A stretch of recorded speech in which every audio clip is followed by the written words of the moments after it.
Hi again. In this video, I'm going to take you through a sound design process known as Sonic Recursion. Sonic Recursion is the specific use of feedback. We achieve this by using a number of sends and a single subgroup as the main distribution point. Use the timing index in the description or the embedded chapter links in this video to jump between sections.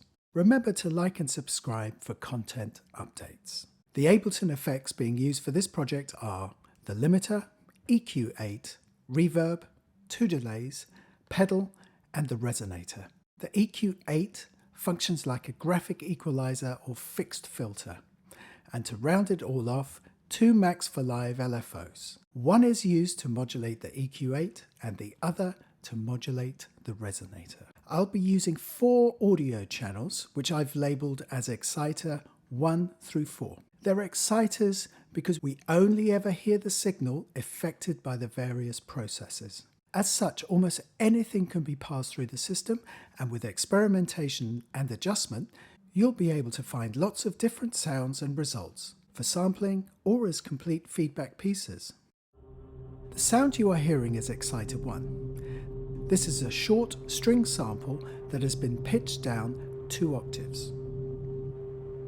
Note the bluish purple hue to the mixer channel, which indicates that we are using sends only mode. This is the reverb effects bus. This is delay 1, delay 2,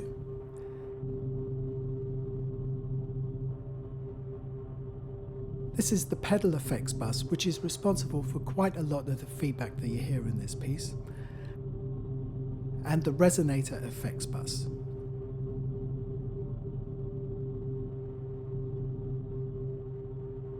The Nexus bus is the central location that sort of directs the signals around the system. The sound you are hearing is exciter 2. You can hear that this is still a short looping sample, but is much lower pitched.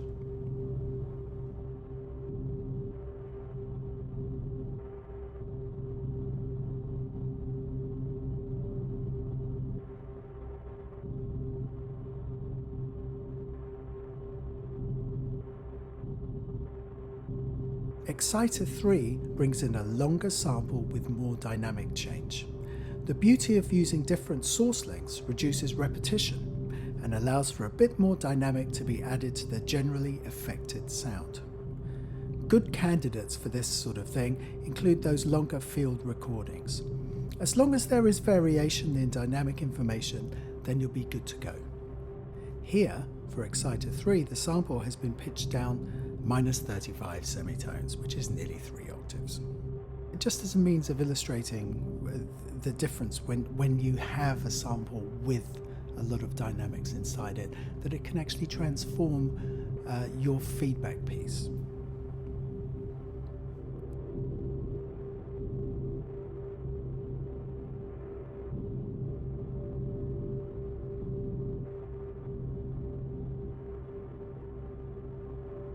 Exciter 4 brings a more high-pitched sample. You can explore exciting different frequency areas with the sample choices. You might need to consider boosting or cutting sample volume to achieve a general balance with all of the other sounds that you might be using. I mean, I've chosen to use 4, but you're not restricted to 4. You can have as many as you want.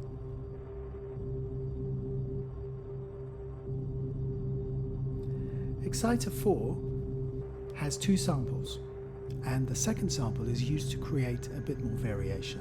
What this method does allow for, though, is a bit more performance to be a part of the process.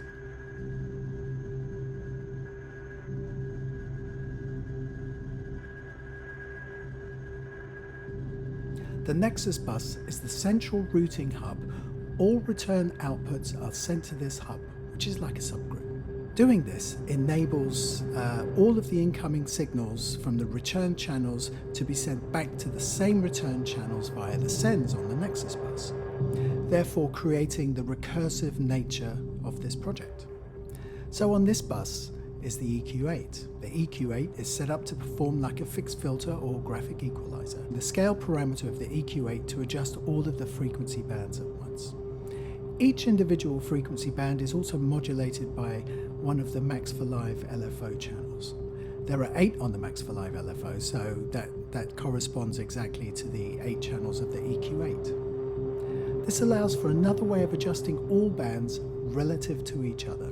It's really a great process to follow, and significant areas to explore include the LFO rate, depth and offset. Just to note that phase offset will not make much difference here unless we were using a number of LFOs. Essentially set each LFO to be in a different phase starting point to each other. Finally, it's advisable that you place a limiter plugin on every channel, nominally at -3 dB, and you should do the same.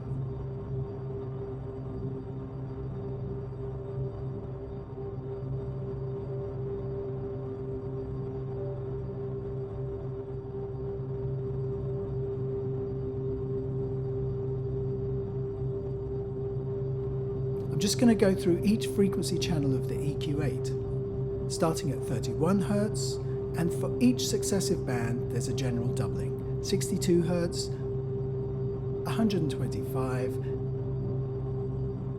250, 500, 1000, 2000, and 4000 Hz. Again, there are graphic EQs out on the market that will allow for more channels. For example, the Moog fixed filter bank is 9 fixed frequencies, so EQ8 comes pretty close. If you do some research on fixed filter banks, you can adapt the EQ8 to match some of these frequency distributions. What we can't match is any internal crossover or distortion between channels. However, for a native solution, it's fine. Whilst the LFO tool does not go up into the audio spectrum, it is still worth investigating what sounds can be achieved using higher modulation rates. For most of the time, I've set the LFO tool on the Nexus bus to be a random waveform.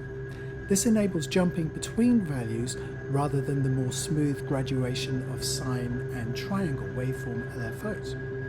With the right balance of sounds, you get an effect akin to a filter being randomly opened and closed, i.e. a sort of stepping effect. The LFO tool also enables clocking to project tempo. It cannot be overstated, but you do need to explore the interaction between parameters both on a specific device such as the EQ8 and also on the LFO tool. There can be quite complex relationships established here.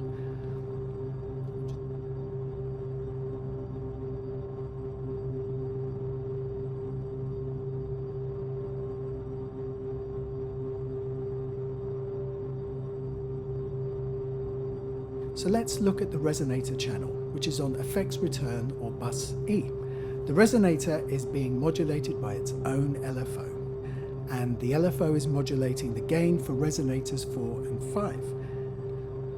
The overall effect of the Resonator needs to be tested and shifted around to get any sort of audible response. It's contributing something, but it's not as obvious as we think. For this example, algorithm B seems to be best suited to the material. Again, this will vary. In terms of pitches, I've stuck with mainly octaves and a fifth, which is the 19 that you can see on the screen. In actuality, that's a 12.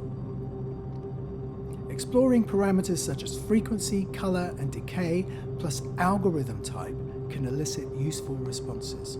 Turning on the other Resonator channels, again, alters the texture of the overall sound rather than establishing some pitch center. Sometimes the Resonator can ping. This could, especially if mapped to a control pad, be used for effect. Remember that any changes in the overall soundscape are influenced by a number of factors, not necessarily just by the Resonator, but possibly combined with a setting on the EQ8. The sends are configured with a specific approach in mind. The main philosophy can be described as give more than you receive. So for example, if we're sending a signal from the reverb, then the pedal receives a large amount of the reverb, but then when we return the pedal signal to the reverb, we actually send less back to the reverb. This is kind of a sort of a balancing approach. I mean, obviously we can open everything up and have it as on full volume if we want to, but really this is kind of a balancing act that enables the system to sort of return reasonably musical results. So this is the sound without the EQ8. It's quite a dramatic shift, and you can hear how the EQ shapes the sound in an interesting fashion.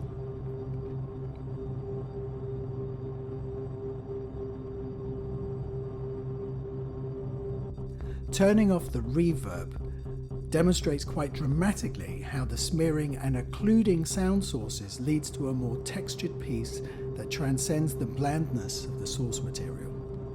By turning all of the effects channels off, we can hear the contribution that each makes to the overall piece.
The pedal effects channel, especially if you're listening with headphones, reveals distortion on the wider edges of the piece.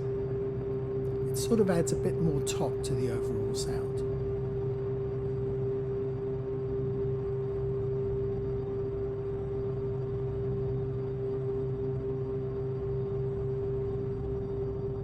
The different settings for pedal and algorithms will greatly affect or influence what we're hearing.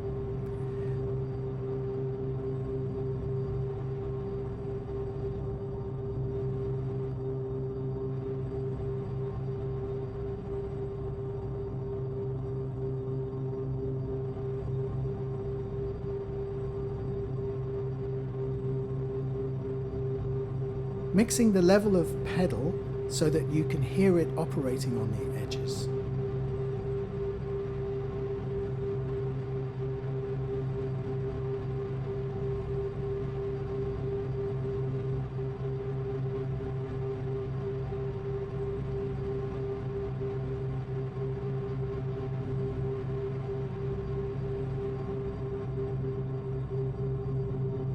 Overall, the distortion setting seems to be the most effective. Levels are crucial here, and it would probably be advisable to place these under some sort of interface control. Again, this is something that I would probably assign an LFO to, constrain the range of travel, and allow a certain amount of automatic mixing to take place. Adjusting the gain parameter gives the impression of some sort of filtering process taking place. By changing these parameters in real time, whilst we can't hear the immediate effect, something of the change remains in the system, being passed around via the various feedback loops.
One of the things that you should also explore is stopping all of the loops but keep the playhead running. The Max for Live LFO will continue to run and therefore exciting the system. The purpose of stopping the loops is to allow playing with the residual energy in the system via feedback loops and to allow entropy to take place as the feedback diminishes over time, unless of course we excite it again. As the dominant sound of the loops recede, new tones and pitches are revealed to us.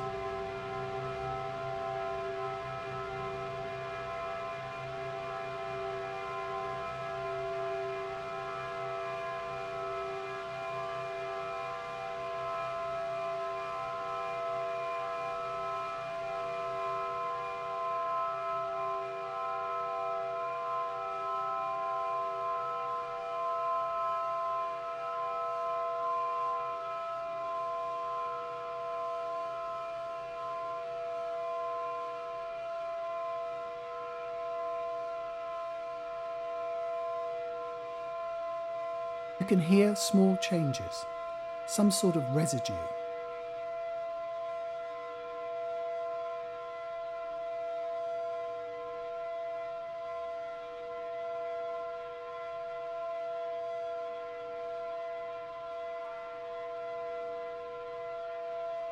Here we have an opportunity to build density.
EQ8 makes another appearance. By doing this, it stimulates or excites the different effects and produces a stronger feedback response, now resembling the more usual guitar feedback. Here, EQ8 is being used to stimulate and excite an almost vibrato-like feedback tone.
Okay, so I hope you've enjoyed this walkthrough and explanation. And please, don't forget to like and subscribe. Until next time.